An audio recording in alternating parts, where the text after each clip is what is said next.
Estallará una guerra entre Estados Unidos, Israel e Irán. ¿Y la guerra de Ucrania terminará pronto o seguirá extendiéndose? No te vayas, que te lo voy a explicar aquí con un invitado especial en Vistazo al Mundo.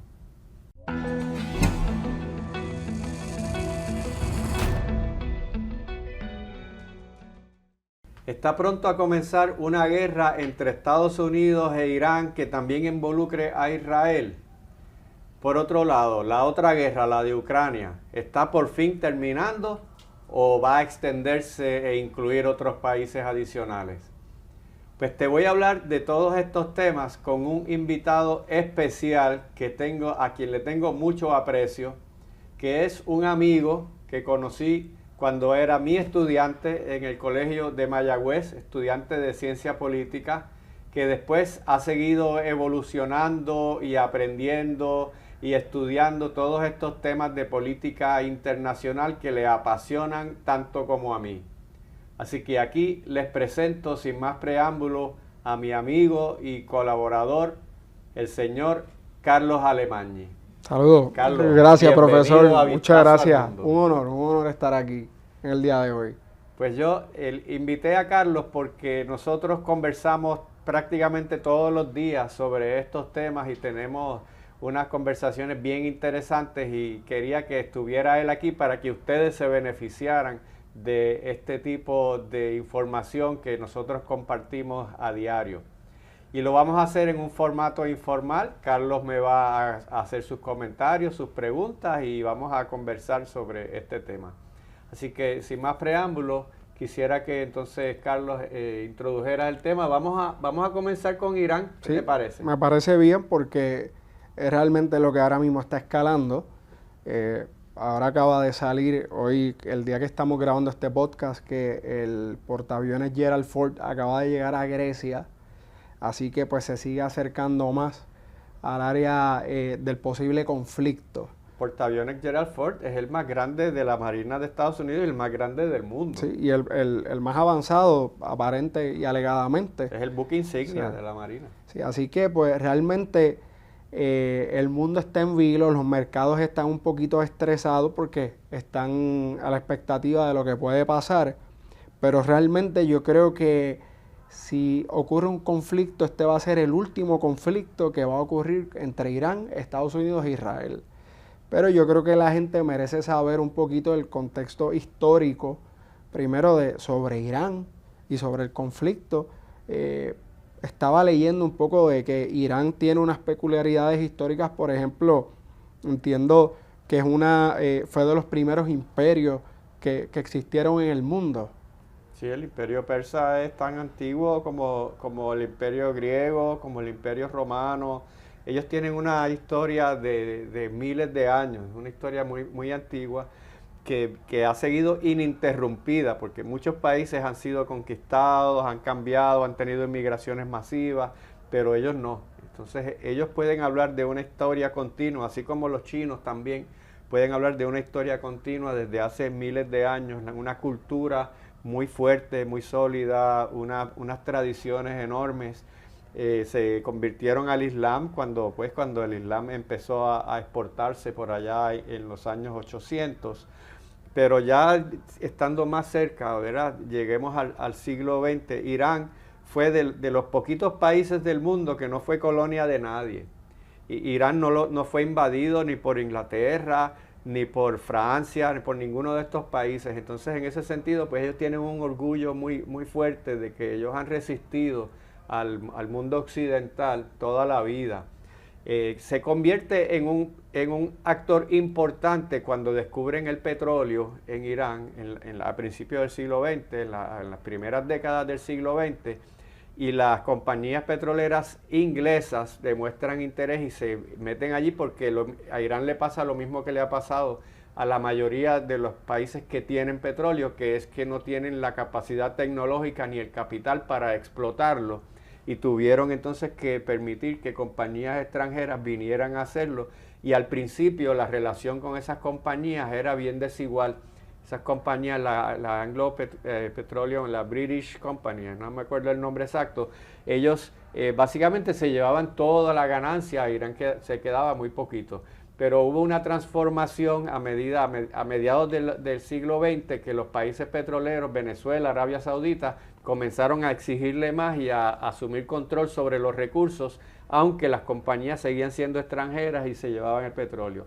En todo caso, en la década del 50 hubo le dieron un golpe de Estado al presidente electo de Irán en aquel momento, porque él quería nacionalizar el petróleo, quería asumir una posición más hostil hacia las compañías petroleras. Y recuerden que el petróleo, ¿verdad?, es la fuente de energía más importante del siglo XX, sigue siéndola todavía hoy día, y se establece entonces el gobierno del Shah de Irán, que el Shah es un rey, un emperador de Irán, y ese continúa ahí en el poder durante muchas décadas y era aliado de los países occidentales, de Estados Unidos, aliado de Israel.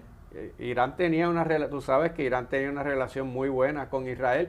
Irán fue de los primeros países que reconoció el Estado de Israel en el 1948, cuando todos los vecinos, Irán no es árabe, son persas, pero sus vecinos son árabes, y ninguno de los vecinos árabes reconoció a Israel, inclusive tuvieron varias guerras contra Israel para tratar de que ese gobierno no existiera, que ese Estado no existiera, e Irán allí fue un gran aliado. Es difícil ahora pensar de Irán como uno de los grandes aliados de Israel, pero lo fue en aquel momento. Pero entonces, ¿por qué razón hoy día existe una hostilidad y un conflicto tan grande entre Irán e Israel si fueron buenos aliados en un momento dado? Esa es una excelente pregunta, pues por dos razones. Primero, la revolución de 1979, que trajo un gobierno teocrático, un gobierno islámico a Irán, derrocaron al Shah, él se fue del país, y se convirtieron entonces en enemigos de Estados Unidos y de Israel, porque ellos le achacaron a Estados Unidos el golpe de Estado de aquella época de los 50, y se tornaron bien hostiles, y inclusive tuvieron esos rehenes durante más de un año, los rehenes estadounidenses en la embajada de Estados Unidos, e inmediatamente se declararon en contra de todo de todos los aliados que había tenido Irán anteriormente. La otra razón fue la guerra civil del Líbano, cuando Israel, tú sabes que Israel invadió al Líbano, porque en el Líbano estaba protegida la Organización por la Liberación Palestina de Yasser Arafat, que todavía vivía en aquel momento, que eran los mayores enemigos de Israel, y Israel entonces invadió el Líbano. En esa época fue que surgió Hezbollah como una resistencia contra la invasión de Israel. ¿Y quién fue el mayor aliado de Hezbollah? Irán. Irán apoyó a Hezbollah tanto simbólicamente con declaraciones como con armas y con capital. Así que desde 1982, cuando Israel tuvo la guerra contra el Líbano, que llegó a ocupar inclusive la capital, su enemigo se convirtió no solo en Hezbollah, sino Irán, porque Irán entonces comenzó a apoyar a los enemigos de Israel indirectamente. Y ya desde ese momento, el gobierno de Israel decidió que Irán no podía permanecer con ese gobierno. Luego vino la guerra entre Irán e Irak, que duró casi 10 años, en la década del 80, y en esa guerra Estados Unidos apoyó a Irak, a Saddam Hussein. En aquel momento era su gran aliado. Es que la política es así: hoy eres mi amigo, mañana te detesto. Y Estados Unidos apoyó a Irak en esa guerra, e Israel también apoyó a Saddam Hussein. Algo que muchas personas no entienden o no saben, mejor dicho, es que esa guerra entre Irak e Irán lo que hizo fue que Irán, ante la necesidad, desarrolló un sistema armamentista brutal, una industria muy avanzada, que más adelante vamos a hablar un poquito de las capacidades que tiene Irán. Pero esta guerra, además de aquel bloqueo que le hicieron los países occidentales de no venderle armamento. Eso es bien importante. Pero esa guerra específicamente hizo que Irán pudiera desarrollar la tecnología balística que hoy tiene Estados Unidos, tiene a Medio Oriente, incluso países europeos un poquito nerviosos, y es una de las condiciones que Donald Trump le está poniendo a Irán, en estas conversaciones que está teniendo es que cese y limite su capacidad de misiles balísticos. ¿Verdad? Es bien interesante esta historia.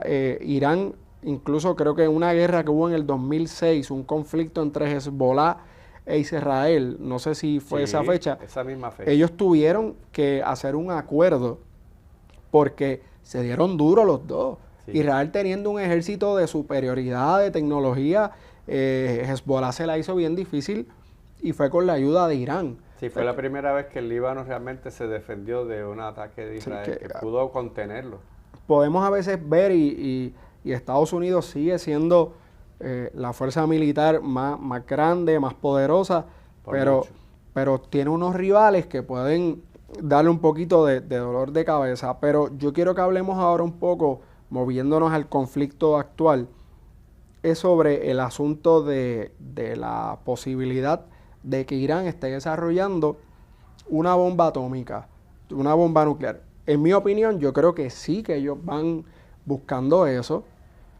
No es solamente para fines civiles, porque tú puedes enriquecer uranio, que de esto se trata, de que eso tiene unos % de enriquecimiento. De este % creo que a 20% es para lo que es utilizar el uranio enriquecido para generar energía. Creo que de 20... De 6% son los reactores más antiguos, los menos eficientes, y los más nuevos, la mayor tecnología llega hasta 20%, de ahí no pasa. Sí, de 20 a 40 ya sería la parte, creo que es para cuestiones médicas como los sonogramas o radiografías que te hacen, esto que utiliza la energía nuclear. Pero que es una cantidad muy pequeña para eso.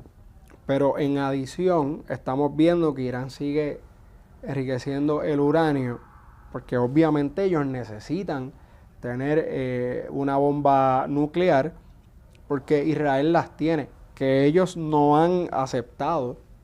Se habla que tienen entre 90 misiles nucleares hasta 300 misiles nucleares. No solo no lo han aceptado, sino que Israel no es parte del Tratado de No Proliferación. Pero Irán sí por lo menos lo era. Creo que se retiraron hace poco. Sí. Yo pienso que, un dato importante, Rusia, por ejemplo, vende lo que sería la materia esta nuclear para poder generar energía. O sea, el combustible. El combustible nuclear. El uranio ya enriquecido, porque el uranio cuando sale de la Tierra no sirve para eso, hay que depurarlo. Cuando se dice enriquecerlo, quiere decir que hay que sacarle los otros minerales que tiene para hacerlo más puro. Y mientras más puro, más te acercas a que puede usarse en una bomba nuclear. Irán tiene un reactor nuclear para producir energía, ellos tienen uno. Produce una cantidad mínima, no es suficiente para sus necesidades energéticas, y el combustible para ese reactor se lo vende Rusia. Muchos países que tienen reactores nucleares para producir energía no enriquecen el uranio, sino que se lo compran a poco. No muchos países enriquecen uranio. Y los que lo enriquecen son los que casualmente tienen las bombas atómicas. Estados Unidos, Rusia, Pakistán, India, Pero China. Entonces es importante este tema porque Irán tiene un problema de crisis energética. Eso es una realidad. Irán tienen apagones, a veces tienen que racionar la energía. Es irónico porque están sentados en un lago de gas natural y de petróleo de los más grandes del mundo, pero ellos quieren eso para exportarlo. Ellos no quieren gastar todos esos recursos para generar su energía, y han decidido que quieren producir energía nuclear. Y si ellos producir energía nuclear es bien caro, toma mucho tiempo crear reactores nucleares, construirlos. Si su programa nuclear fuera solamente de construir reactores y comprar el combustible, no estarían metidos en este lío. Es que ellos decidieron enriquecerlo, y decidieron enriquecerlo a este nivel tan grande. En el 2010, el Consejo de Seguridad de las Naciones Unidas, ahí estaba incluido China y Rusia, votaron para imponerle sanciones a Irán. Sus aliados. Sus aliados, le pusieron sanciones. Le prohibieron vender el petróleo le prohibieron vender el petróleo, aunque lo siguen vendiendo de manera subterránea en el mercado negro, y le impusieron sanciones para poder tomar préstamos, sanciones comerciales, empezaron a apretarlo económicamente para ponerle presión. Eso pasa bien a menudo.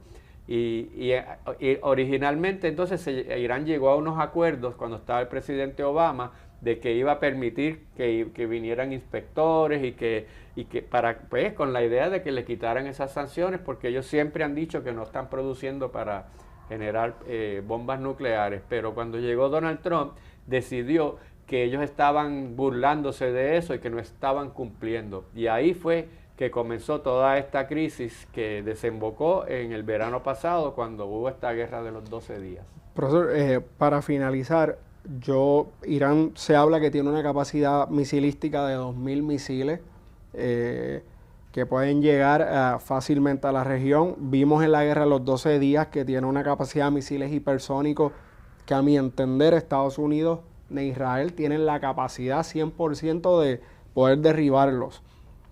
Yo le voy a dar mi opinión. Yo pienso que va a haber un ataque. Si matemáticamente vemos, ya Estados Unidos tiene una fuerza suficiente para poder atacar. Yo creo que Rusia y China no van a intervenir. Porque al final, esto es mi opinión, ellos no quieren que Irán desarrolle la bomba atómica. Me refiero a Rusia y a China. Porque si Irán desarrolla la bomba atómica, los enemigos de China y de Rusia la van a desarrollar. Japón, Corea del Sur, Alemania y Polonia tienen el dinero, tienen la tecnología y tienen el uranio para poder desarrollarla en cuestión de semanas o meses. Así que yo creo que no hay, muchos expertos alegan que se acabó el tiempo de negociar, que lo que le toca a Estados Unidos y a Occidente realmente es atacar a Irán. Estoy de acuerdo, y en el próximo segmento vamos a comenzar brevemente con mi opinión de qué es lo que va a suceder en el futuro cercano entre Estados Unidos e Irán.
Bueno, estábamos conversando sobre Irán y mucha gente se pregunta, ¿Irán Estados Unidos va a atacar a Irán o van a negociar y van a terminar de forma pacífica? Pues todo indica que va a haber un ataque de Estados Unidos contra Irán por varias razones, porque la flota que está llevando Estados Unidos allí es enorme, son 2 portaaviones con todos sus grupos de ataque, se está armando grandemente, sabemos por la historia y la historia reciente con Venezuela que no van a movilizar todo ese armamento para no hacer nada. Segundo, porque las negociaciones con Irán probablemente van a fracasar, porque lo que le están pidiendo al gobierno de Irán, ellos no lo van a hacer. Le están pidiendo que dejen de enriquecer uranio, y ellos han dicho que ellos insisten en que lo van a seguir enriqueciendo para fines civiles. Eso es un impasse, eso no va a pasar. Lo otro, le están pidiendo a Irán que desmantele su programa de misiles balísticos, e Irán también ha dicho que ellos no lo van a hacer porque ellos están conscientes que si ellos se desarman, entonces se convierten en un blanco fácil para Estados Unidos y para Israel. Y eso es lo único que ha evitado que hasta ahora haya un ataque masivo. Así que cuando uno ve todas estas variables juntas, además de que la política de Donald Trump es de acabar finalmente con todos los enemigos de Estados Unidos y que ese sea su legado en la historia de Estados Unidos, y él está decidido a que el gobierno islámico de Irán no continúe igual que con Venezuela, y también vemos con Cuba, después seguirán con Nicaragua. Es bien claro que estas son las intenciones en política exterior de Estados Unidos. Así que lamentablemente es muy probable que veamos unos ataques, y estos ataques van a ser mucho más fuertes si se dan que los que se dieron en junio del año pasado, porque aquí la intención no es solamente doblegar a Irán y pacificarlo. Aquí la intención es destruir su capacidad militar, es que haya que quede tan maniatado que haya un cambio de gobierno, que haya un cambio de régimen y que se instale allí un gobierno que sea amigable a Estados Unidos y a Israel. Pero el gran impedimento que tienen ahora en eso es que Irán no tiene muchas defensas antiaéreas. Eso lo vimos en el verano, que en parte fue un ensayo de Estados Unidos a ver hasta cuándo podían defenderse. Pero lo que sí saben es que tienen muchos misiles, tienen una tecnología de misiles bastante avanzada y que tienen muchos, y pueden destruir gran parte de sus instalaciones, pero ellos inmediatamente van a contestar con ataques de misiles que no están solamente localizados en instalaciones militares fijas, sino que tienen unos camiones que se mueven. Entonces no es tan fácil detectar dónde es que están, porque los mueven constantemente precisamente para que no los identifiquen. Y le van a interceptar la mayoría de los misiles. Eso lo hizo Israel cuando Irán los envió, pero con que no le intercepten 10 o 5% de los misiles, eso puede hacer mucho daño. Irán no le va a ganar una guerra a Estados Unidos, pero le puede hundir un barco, le puede inclusive hundir en portaaviones. La posibilidad no es demasiado alta, pero es suficientemente probable como para que ellos se lo piensen dos veces antes de hacerlo. Y el daño político que tendría eso para Donald Trump si Irán consigue hundirle un buque grande de guerra, y ni hablemos de un portaaviones, sería devastador. Y eso es otra parte de la ecuación que a Donald Trump le conviene en este momento, que tiene tantos problemas a nivel doméstico y que vienen las elecciones en noviembre congresionales. Le conviene tener una victoria contundente sobre esto. Así que estas negociaciones, esto que dicen que están hablando, eso al fin y al cabo son las mismas negociaciones que tuvieron con Maduro. Estaban hablando con él, pero lo que estaban realmente era planificando cuál era la mejor estrategia. No es que yo favorezca la guerra, pero lo dije igualmente con lo de Venezuela, yo lo dije muchas veces, eso va a venir de alguna manera. Y mucha gente decía, no, ojalá que no se dé, nadie quiere guerra. Y los países del Golfo Pérsico, los países árabes del Golfo Pérsico, sí les interesa en su mayoría que el gobierno de Irán se debilite y que el gobierno teocrático caiga, pero no les interesa una guerra masiva porque eso va contra sus intereses. Ellos son países que dependen mucho de la inversión extranjera, dependen de su estabilidad política para que vayan allí turistas, para que vayan inversiones, y no necesitan que la zona se convierta en un área de guerra, mucho menos el estrecho de Hormuz, donde pasa una quinta parte del comercio mundial, gran parte del petróleo. Ellos no tienen interés en que haya una guerra sostenida a largo plazo, pero sí se beneficiarían de que Estados Unidos destruyera la capacidad militar de Irán y que hubiera un cambio de régimen. Entonces, lo que pasa es que las guerras uno sabe cómo empiezan, pero nadie sabe cómo terminan. Y en ese caso podemos hablar de que una persona sabía cómo empezar la guerra, pero no sabía cómo iba a continuar y a terminar. Y en este caso hablamos de nuestro amigo Vladimir Putin. Así mismo. Y nuestro amigo Zelensky. Nuestro amigo entre comillas. Entre comillas, exactamente. Hoy se cumplen, exactamente este día que está saliendo el podcast, 4 años de la invasión de Rusia a Ucrania. Lo que todos los expertos pensaban que iba a ser una guerra de máximo 2 semanas y una ocupación total de Rusia hacia Ucrania, ha sido todo lo contrario. Ha sido un desastre específicamente para Rusia.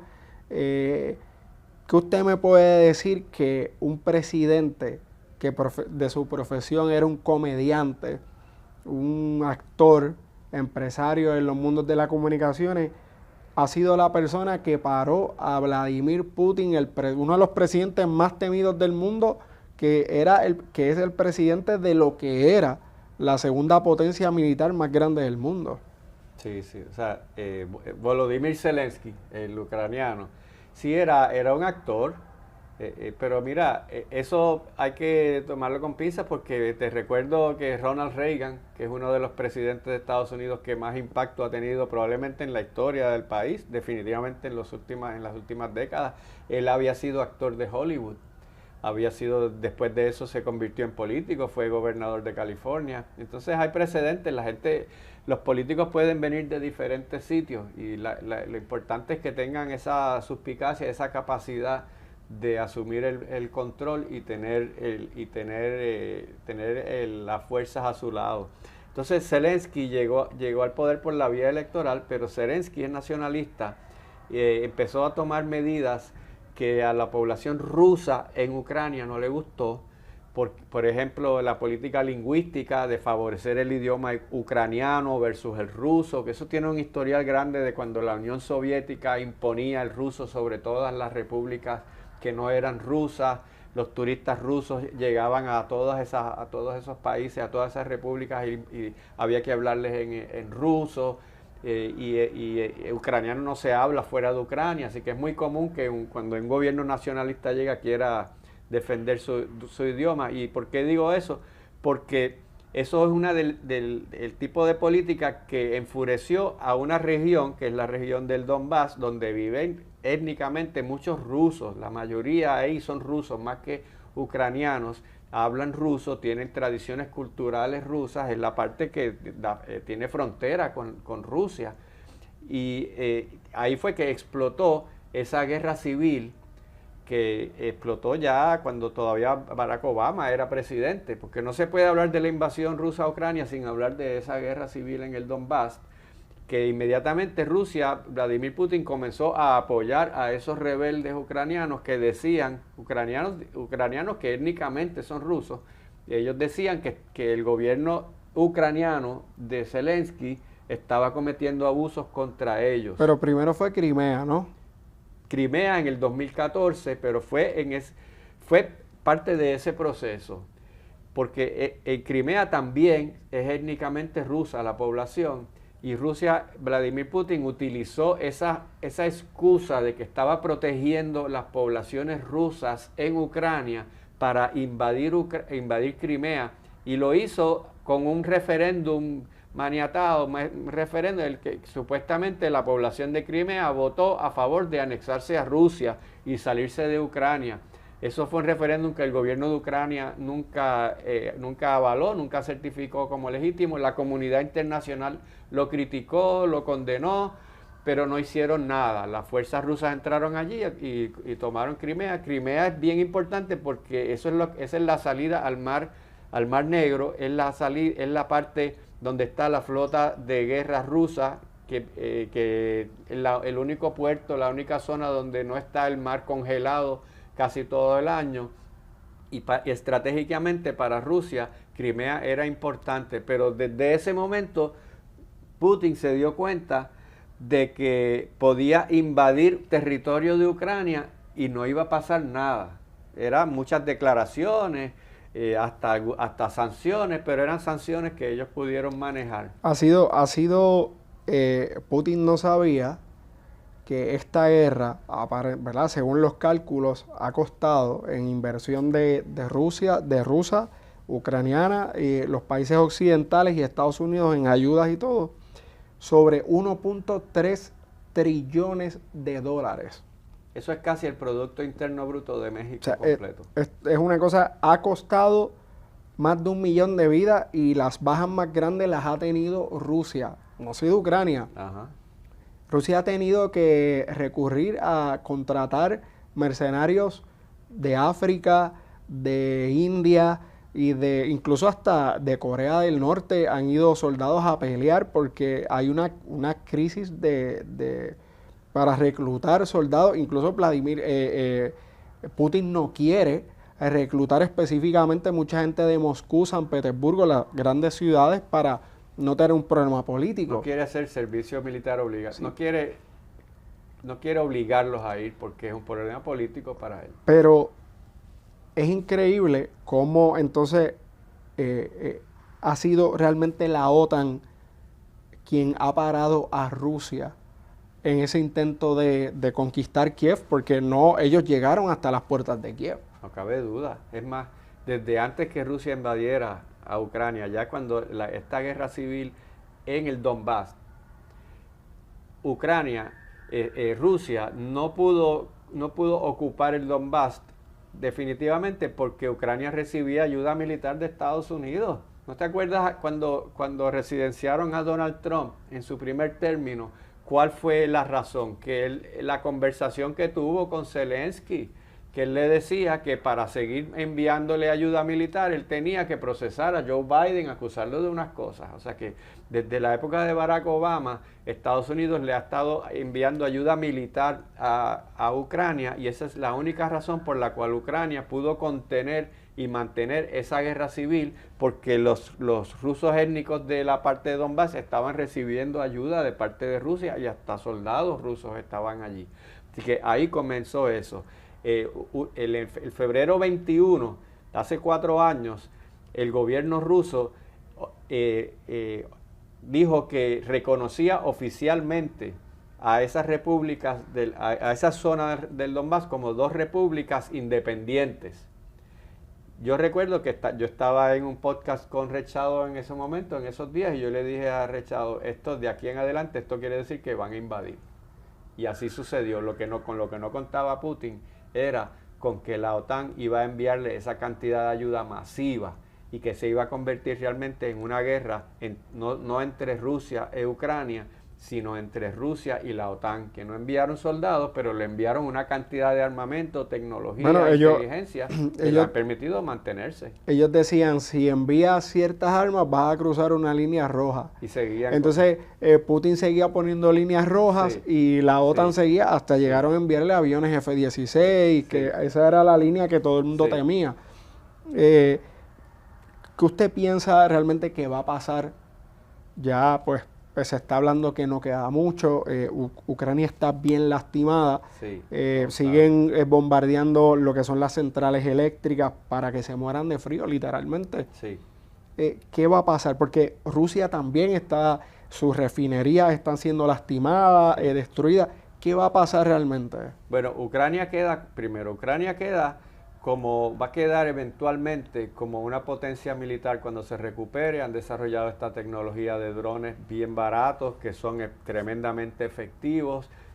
A largo plazo, si Ucrania se recupera económicamente, puede quedar en una posición de bastante fuerza militar, aunque ahora no lo parezca. Rusia se va a quedar con la zona del Donbass. Eso ya está en todos los planes que se han propuesto de parte de Estados Unidos. Ya Zelensky básicamente reconoció que eso va a pasar, que Rusia se va a quedar con esa parte.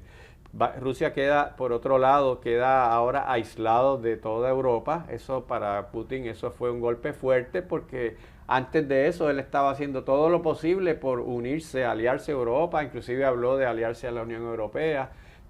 Por otro lado, Europa queda tremendamente militarizada. Estamos en un momento de una carrera armamentista nuevamente. Alemania está rearmándose y eso es bien peligroso, inclusive hablando de tener tecnología nuclear, de crear bombas nucleares, la misma Polonia. Las Naciones Unidas quedan hoy día como estaba en la Liga de las Naciones antes de la Segunda Guerra Mundial, totalmente inefectivo. Eso ha sido un golpe bien fuerte contra las Naciones Unidas, porque no han podido hacer absolutamente nada. Cualquier negociación que se dé en Ucrania no va a tener ninguna participación del Consejo de Seguridad ni las Naciones Unidas. Y lo más probable es que la guerra en Ucrania termine en pocos meses, y definitivamente antes de las elecciones de noviembre Donald Trump va a hacer todo lo posible porque necesita ese tipo de victoria grande. Y tanto Rusia como Ucrania están desgastados y quieren que termine la guerra. Lo que pasa es que tienen reclamos diferentes. el punto de contención, hay dos cosas que lo están haciendo difícil. Una es que Rusia quiere que le den terreno más allá del que ya ha ocupado, una parte de territorio que todavía está en manos ucranianas, pero que es parte del Donbass. Ucrania ha dicho que no le va a ceder eso, que es regalarle un territorio que ellos ni siquiera han conquistado. Y el otro es que Ucrania quiere que le den garantías de seguridad, de que la van a proteger en caso de que otra cosa pase, y en la práctica eso quiere decir que tendría que haber allí soldados y armamento de Estados Unidos o de Europa, y eso va a poner, entonces va a mantener Ucrania entonces en un estado de guerra constante, como lo es Corea del Sur y Corea del Norte, que nunca realmente terminó esa guerra. Y así que en ese sentido la seguridad de Ucrania no va a estar garantizada por lo menos durante muchos años, y eso quiere decir que Europa se va a mantener en un estado de tensión también durante muchos años, y ya sabemos lo que pasa en Europa cuando se arman, cuando hay tensiones y cuando sienten que están en peligro, por lo menos 2 guerras mundiales. Así que estos son temas que realmente podemos hacer 3, 4 programas digitales sobre estos temas porque son bien interesantes. Sí.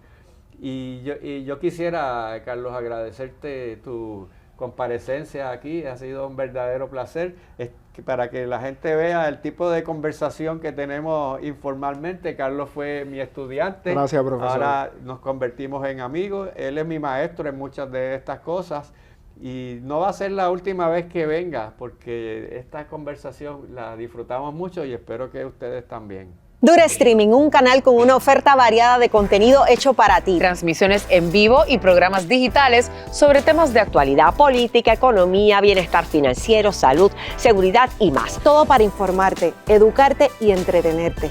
Desde un solo lugar.